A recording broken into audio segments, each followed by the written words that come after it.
السلام عليكم ورحمة الله وبركاته. ازيكم متابعيني؟ عاملين ايه؟ يا رب تكونوا بخير. جالكم النهارده في فيديو تحفيزي دايما في المطبخ، والحمد لله بقيت احب الفيديوهات بتاعة المطبخ اكتر يمكن من الروتينات بتاعة الصالة والاوض والكلام ده، لان بتبقى الدنيا فيها ملمومة وفيها حاجات كتير، وبحس اني فعلا يمكن بفيد ناس باللي انا بعمله ده. اللي ما يعرفنيش، انا زهرة هدو من جنوب الصعيد. بتمنى متابعيني اللي يعرفوني اصلا ما ينسوش يحطوا لي لايك، اما اللي لسه اول مرة هيشوفوني جديد بتمنى انكم كمان تشتركوا معايا في القناة، وان شاء الله المحتوى بتاعي يعجبكم. وكمان اللي عندي او اللي لسه هيشترك ما ينساش تفعيل زر الجرس على الكل يا جماعة، لاني في مشكلة عندي حاليا في الاشعارات ما بيجيش تقريبا لحد، او مش عارفه كل اللي عندي ما بيقدروش يشوفوا الفيديو، ما بيبقاش ظاهر للناس كتير. فمش عارفه المشكله دي جايه من ايه، بس انا بحاول يعني احلها. وكمان يمكن اللي يعرفني واللي بيشوف فيديوهاتي، في فيديوهات برجع اعيدها تاني، لاني في وقت ما بيكونش حد شايفها فيه، لكن في وقت لما انزلها تاني بيبقى في ناس كتير بتشوفها لاول مره فعلا يعني. فده عشان لو حد سألني انت ليه بتنزلي ممكن فيديو واحد بس مرتين، مبيبقاش ورا بعض، ممكن يكون من اسبوع، ممكن يكون من اكتر، بس والله ساعات في فيديوهات بتتظلم فعلا يعني. الفيديو بيكون فظيع وجميل، وانا عارف مش عشان اللي عاملاه يعني، بشهادة كذا حد يعني. فما بنزله تاني بحب انه ناس كتير تشوفه عشان يعجبهم باذن الله او يستفادوا منه. بصوا، قبل اي حاجة انا بروج المطبخ. زي ما شفتوا المطبخ معايا مكركب شوية، مش قوي. بحاول بس افضي الرخامة، لقيت في بخور كده ولعته، تقيل جدا، طفيته. قلت يجيب لي طاقة إيجابية، لقيت إنه هيجيب لي صداع نصفي، فطفيته.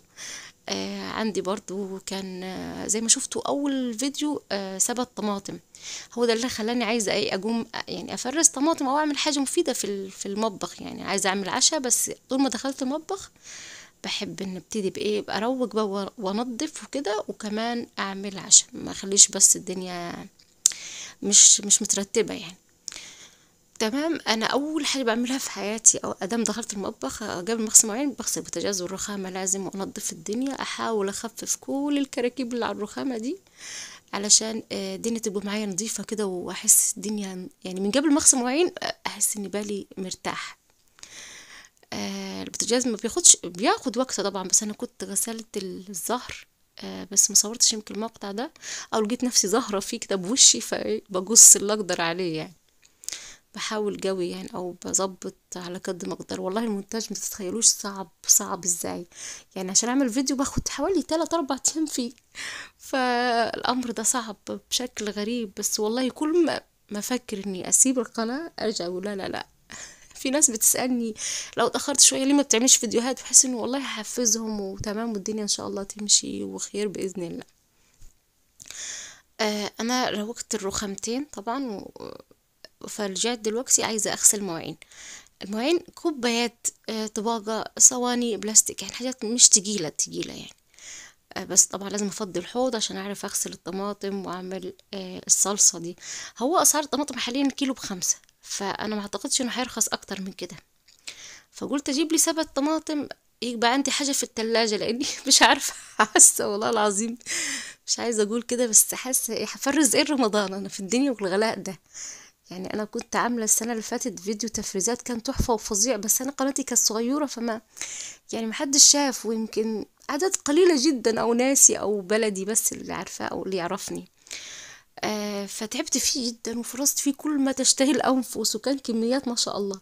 بس السنه دي ممكن انزلكم نفس الفيديوهات هي لاني آه مش عارفه يعني، الدنيا غلاء، فحاسه انه حرام الواحد يعني يفرز بكميات او يجيب كميات، او مش عارفه هيجيب كميات ولا لا. فاحنا ظروفنا تقريبا بتبقى زي بعض. يعني ادام انا مثلا او انتي او اختي او قرايب حسوا في غلاء وحسوا انه مش هيقدر اجيبه زي كل سنه، فاكيد الناس كلها كده. فنظر المشاعر دي لازم نراعي بعض، يعني ما يكونش عندي انا افرز واعمل، وانا عارفه في ناس كتير متقدرش تفرز بكميه او باقل كميه. فاحنا والله العظيم جينا كلنا في مركب واحده، مفيش حاجه اسمها غني وفقير حاليا. اكتر حد مرتاح بيبقى تعبان في الفتره دي قوي، او عشان ما تعودش يمكن على ايه، تعودش على الغلاء بالطريقه دي يعني، او ما كانش يعرف يمكن الاسعار، ما كانش يفرق معاه، مش عارفه. فانا ما كنتش حتى اعرف اسعاره، والله حاجات كتير ما اعرفش اسعارها ايه، ما بسالش انا عشان انا ما بعرفش اجيب يعني، اصلا ما بعرفش اشتري خضار زي الناس يعني، او لو اشتريت هيغلبوني او هيدوني حاجه بايظه، فما بعرفش. فلما سمعت دلوقتي الاسعار ما بقتش حتى عارفه هي زايده كام جنيه او زايده كام. فطبعا كل اللي شاغلنا دلوقتي كمان انا واختي مروه دايما او اي حد اقعد معاه والله بنتكلم في الاسعار، فهي بتغني وانا ارد عليها، انا اتكلم وهي ترد عليا. دي بكذا، شفت دي بكام النهارده، شفت الفراخ بكام، شفت اللحمه بقت زي الفراخ، فطول الوقت. فاحنا هنخزن ايه يا جماعه؟ يعني انا عندي فريزر ما شاء الله 5 دراجة، هخليه فاضي؟ لا، هنحط طماطم، هنعمل كرومب ان شاء الله ونخزن. عملت تفريز قبل كده، توم، ارجعوا الفيديوهات وشوفوا.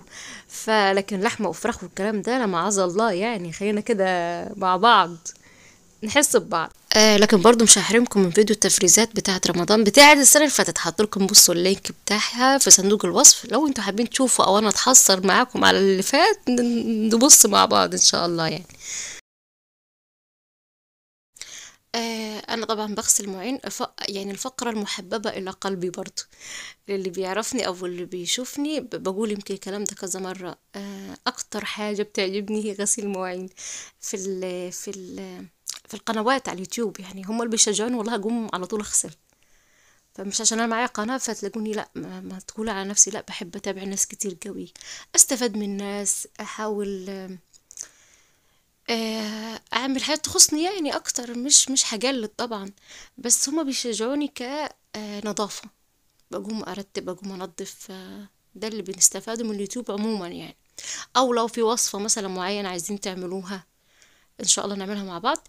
الفيديو ده والله خطير وفي تعب كتير، بس في الاخر بعمل معاكم ان شاء الله اكلة او عشاء خطير، لاني هعمل معاكم مكرونه سباكيتي بس من الالف للياء، عارفين؟ مش هشتري مكرونه ونعمل مكرونه نسلقها يعني ونعمل صلصه، لا انا هعملها من اول العجين لحد نحطها في المكنه بتاعت الشعريه او بتاعت المكرونه نفسها، ولحد ما هنسويها ونتعشى كمان بيها ان شاء الله يعني. فاتمنى كمان الفيديو ده يعجبكم ويكون محفز ليكم قوي، وهنتعلم طريقه المكرونه مع بعض يا جماعه. هسيبكم في فاصل بسيط كده تريحوا اعصابكم من الكلام بتاعي الكتير ده، وهرجع لكم تاني.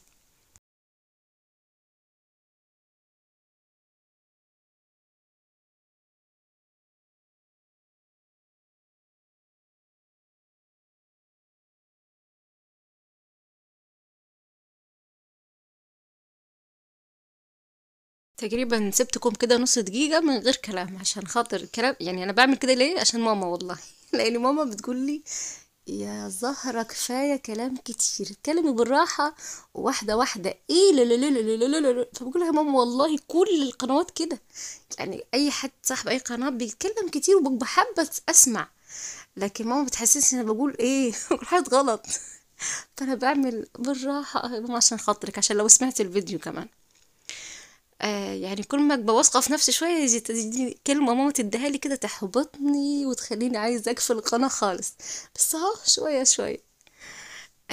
كنت عملت معكم ايه انا لحد ما خلصت المواعين، برضو بلاقي حاجات على الرخامة يعني، زي ما شفتوا المكنة دي هي بتاعت المكرونة سباجيتي او الشعرية، بس قلت اغسل الكتل بالمرة يعني، مخليش ولا حاجة عايزة الغسيل، عشان يعني بعد العشاء مش عايزة احط ايدي في حاجة، عايزة كل حاجة تبقى ايه تمام.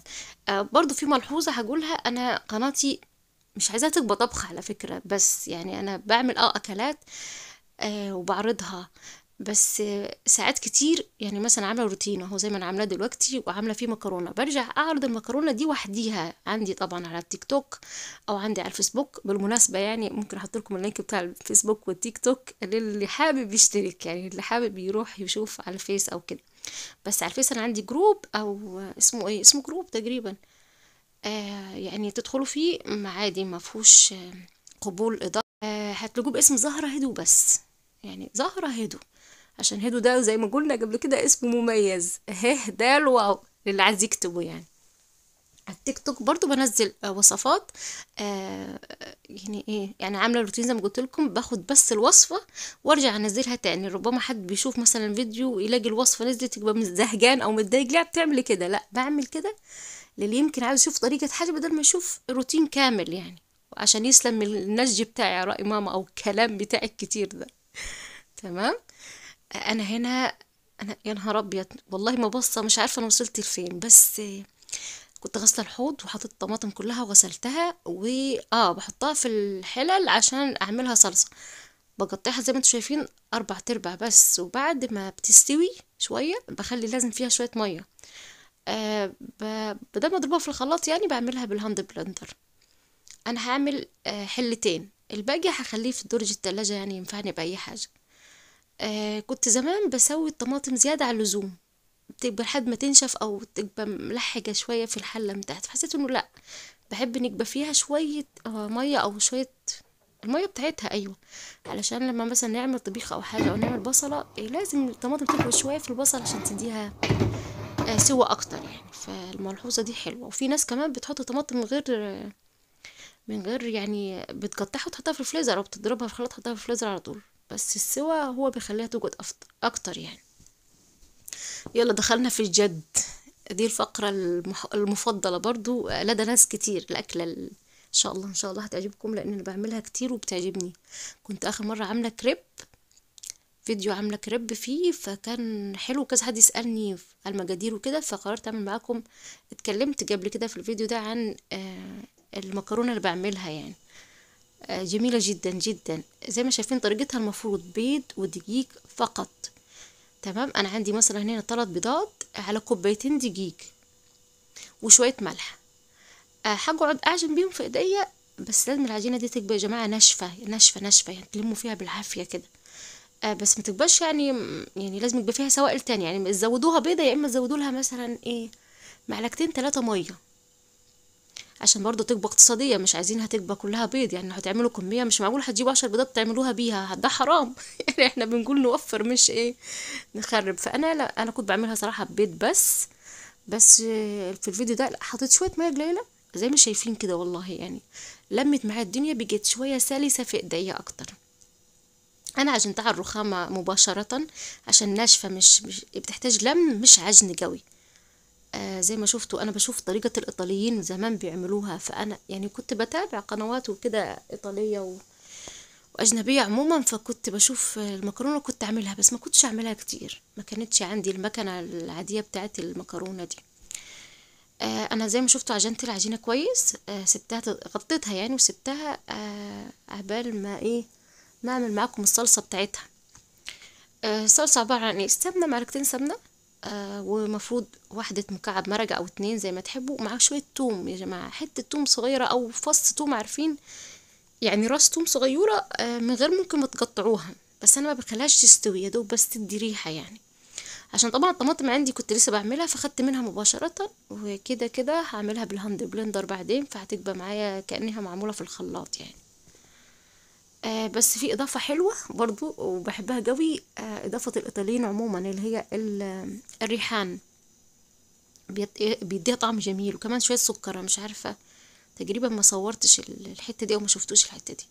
ادي المكنة الاختراع دي، هي مش اختراع على فكرة، هي من زمان خالص يعني. كانت ماما عندها مكنة وكانت دايما تعملنا بيها شعرية، يا بسكر يعني متحمسها في الفرن على فكرة بكميات كبيرة جدا، يا بسكر يا بصلصة. فمكنتها ضاعت فاشتريت واحدة تاني، فانا قلت يا ماما هاتي انا اعمل بيها استفاد، انت هتعمل بيها ايه دلوقتي؟ قالت لي خلاص خليها عندك، جربي بيها اي حاجة انت عايز تعمليها. والله ليها عندي 3 سنين تقريبا. فهي ماما اول ما هشوف الفيديو هقول لي هاتي المكنة على طول. عشان هي متعودة تعمل بيها كده. بس ان شاء الله انا هشجعها ان تعمل مكرونة بعد الفيديو ده، او انا اجيب لي يعني اجيب لي مكنة واحدة، حرام يعني استغلها للدرجة دي. تمام. المكنة مش غالية يعني، كانت تقريبا هي اشتريتها من يعني ماما اشتريتها من 3 سنين او اقل شوية، كان ب250. فمش عارفة دلوقتي هتبقى بكام، ما اعتقدش اكتر من 300 جنيه يعني. بس والله لو جربتوا طريقة الشعرية دي او المكرونة دي هتعملوها كتير كتير قوي. زي ما شفت العجينة ناشفة ناشفة معايا، بتبقى لازم كده يعني. حتى لو جيتوا تفردوها مش هتتفرد بسهولة، بس لو ما عندكمش المكنة لازم تبقى يعني مخلين العجينة مش تخينة قوي كده عشان تعرفوا تنشبوها بالنشابة كويس. طبعا المكنة زي ما انتم شايفين كده ليها ايد، يعني بفكها شوية ابعدها اضيق بيها المعيار بتاع النشب او النشابة الحديد دي. طبعا القطعة الصغيرة دي بتتفرد معايا، بتجيب لي قطعة كبيرة طويلة قوي يعني، بتبقى مفروضة على الآخر. ليها 3 معايير، يعني دي مثلا خلاص لما تكون عجينة تخينة شوية شوية كده ترهف، وكمان 3 درجات المهم لحد ما رهفها خالص عشان تبقى معايا السباجيتي حلو، مش تخين يعني، لأنه فريش فما ينفعش يبقى تخين. المهم بعديها على ال3 مراحل بتاعة الفرد بس الأولي ده عشان تبقى معايا مفروضة كتير يعني، وتبدأ تعمل معايا كميات حلوة. أول سباجيتي يبقاش قصير كل شوية يتقطع، عارفين بيبقى مساحته حلوة أو طويل شوية. تمام. انا كنت عايزه اقول ايه يا ربي، برجع اعيد على فكره الفيديو عشان بلاقي نفسي بحط حاجات في الفيديو من غير ما بشرحها ساعات. انا كنت قلت لكم حطيت مفروض سمنه ومرقه وتوم وبتاع ده في الصلصه بتاعه المكرونه، بس انا ما كنتش لقيت مرقه. تمام. فانا قلت اتصرف يعني، حظي الحلو ما عنديش مرقه، فلقيت توابل بتاعه البطاطس عارفينها، فيها زي الملح كده وتوابلها جميله وخفيفه، فعجبتني جو فحطيتها. فاللي هيسالني يقول لي دي مش مرقه او ده كيس ايه بالظبط، ده كيس التوابل بتاع البطاطس. يعني مشوا باي حاجه، ما لقيتوش خالص حطوا ملح، بس المرقه بتديها طعم احلى بكتير. تمام. دي الملحوظه بالنسبه للمرقه اللي نسيت ما اقولكم عليها، او اللي مكان المرقه. اما دلوقتي بقى اللي بعمل فيها القطعه دي بالذات اسمها ايه، مش سباكيتي، دي العريضه شويه اللي هي مفروض المكرونه دي اسمها فوتوتشيني. انا بحب القطعه دي خالص، ما بحبش اللي هي زي النودلز او زي السباكيتي او زي الاندومي مثلا. بحب الاعرض اكتر، بتبقى بصوا ضبقة جدا معايا ما بعملها، مش عارفه بحس طعمها احلى، بحبش تبقى جافة زي التانية. فانا برضو هفرد معاكم شوية، هعمل معاكم كمية هوريكم بس جزء بسيط. دي الرفيعة يا جماعة، دي القصة الرفيعة خالص اللي هي بتاعت السباجيتي الاصلي. تمام. بس انا كل شوية احط بين الكلام ده دقيق عشان خاطر ما تشبكش ببعض، يعني ايه اعملها في الدقيق، كل شويه احط شويه دقيق وافلفتها من بعض يعني. تمام. كده ايه، كده بقى اللي ما يحطش لايك بعد التعب ده كله حرام عليه فبليز يعني حطولي لايك.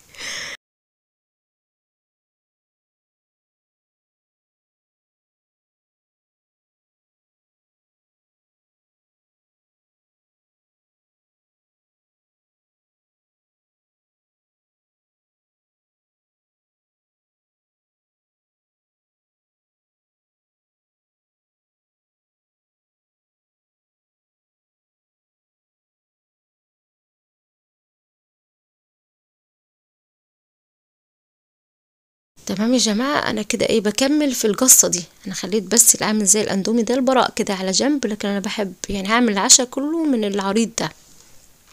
كمان زمان ما كانش عندي المكنة دي يا جماعة، واللي ما عندوش دلوقتي هيعمل ايه، هيفردها بالنشابة ناعم قوي قوي قوي، وهيقطعها بالسكين. يعني بيعملها ايه رول كده، زي كانوا بيلفها عن الشبه ويطلعها ويقصها بالسكين كده قطع قطع، بتبقى شبه دي بالظبط. وكمان في حاجة اسمها رافيولي، مش عارفة هتعرفوها ولا لا. بتبقى ايه طبقتين عراض قوي يعني، يعني مثلا عرض 5 سنتي مثلا القطعة، بحط عليها 2. كنت ساعات احشي سبانخ واحشي جبنة لما كان بالي رايق زمان بقى، لكن دلوقتي لا، مشي حالك بالصلصة وزي العسل. فانا المهم انا جبت الشوية دول هركنهم، مش هعملهم، مش هسويهم دلوقتي، قلت اخليهم لبراء على جنب بينشفوا عادي، بينشفوا تحطوهم ممكن على حاجة مفرودة كده وتنشفوهم.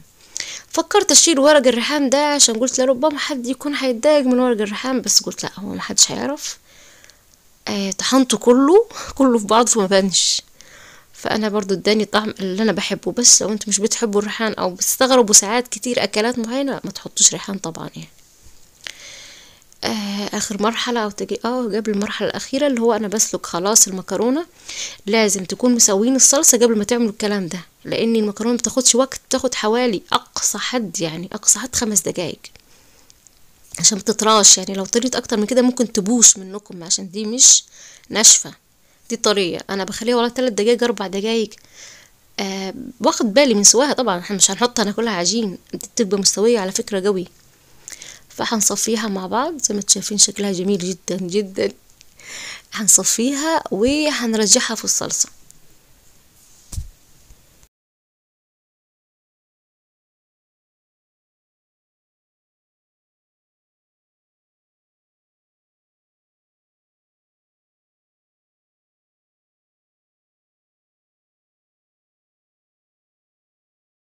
ادي شكلها والله احلى من الجاهزه بكتير. انت عارفين الحاجه الفريش بتعمل على طول احلى بكتير طبعا. انا كترت الصلصه شويه، انتوا عايزين تقللوا اقل من كده براحتكم.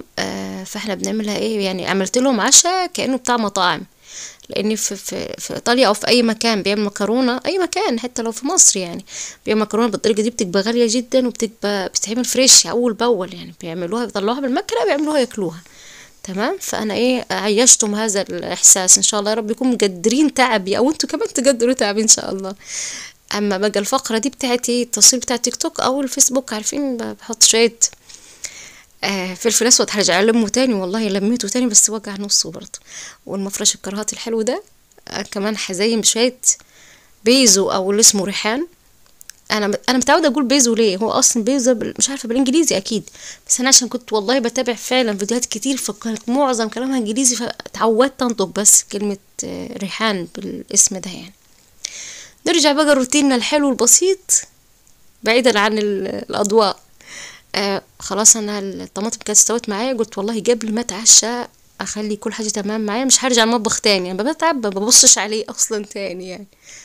تمام. فانا ايه طحنت الطماطم الاتنين دول وهغطيهم نص غطيه، وباذن الله بكره الصبح هرجع ايه اعبيهم في اكياس واشيلهم في الفريزر. بس دلوقتي بقى وقت العشاء، قلت اغرف العشاء واتوكل على الله اتعشى. وبالهنا والشفا عليكم جميعا. انا يعني بتمنى والله تجربوا الوصفه بتاعتي اللي عنده المكنه دي. تاني ناس كتير هتبقى عندها المكنه دي، هتعجبهم خالص. وكده احنا وصلنا لاخر الفيديو. بتمنى والله من كل قلبي، انا عارفه طولت عليكم حبايبي، تستحملوني اخواتي طبعا في الله والله اكيد. يا رب الفيديو يكون عجبكم، ما تنسوش بالدعم بقى اللايك والاشتراك في القناه. اشوفكم باذن الله فيديو تاني، والسلام عليكم ورحمه الله وبركاته.